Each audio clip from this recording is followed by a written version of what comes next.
Weeks after St. Elizabeth farmers suffered millions in losses, many are already pushing towards recovery.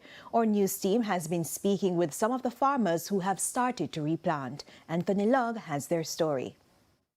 Hurricane Melissa tore through St. Elizabeth with little mercy, flattening fields, drowning seedlings, and uprooting months of hard work. Well, as you can see, it was a total wipeout. Thinking, and the contract price at the time, maybe around 20-25 million with ease. But in true St. Elizabeth spirit, the comeback has already begun. A month after the storm's passage, farmers are back in the soil, tilling and replanting. For some, it's the only way forward. As Jamaicans farmers, we are very resilient.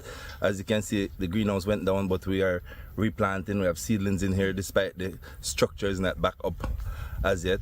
We start the replanting process. So we're hoping within another 6 to 8 weeks, we should have something start to sell back to the market. It's not going to cost a fortune. We just have to continue.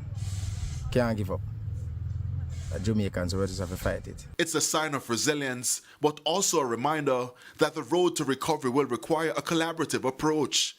This was Agriculture Minister Floyd Green in an interview with our news team recently. It is an inspiration, and we know rural Jamaica represents the best of us, and that has been on display, that despite the difficulty, despite the heartache, despite the frustration, the trauma, doesn't make sense to cry. Let's start picking up the pieces, and I think they are inspiring the rest of Jamaica to continue to support.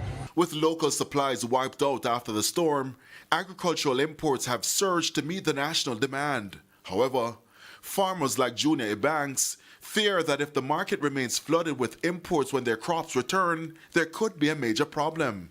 I know we have to import food to feed the nation, fruits and vegetables, of course.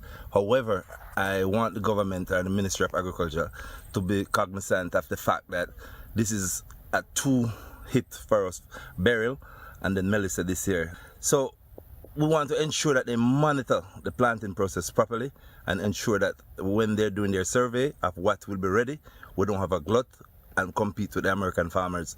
We cannot compete with the American farmers when our vegetable and fruits are ready. So we want to ensure that the importation of these vegetable and fruits are cut off in the appropriate time so that the local produce can be sold and the farmers recoup their expenses. It's very expensive to restart. The Ministry of Agriculture has acknowledged the concerns and insists it will continue to work with stakeholders to ensure the market remains balanced. Anthony Lugg, TVJ News.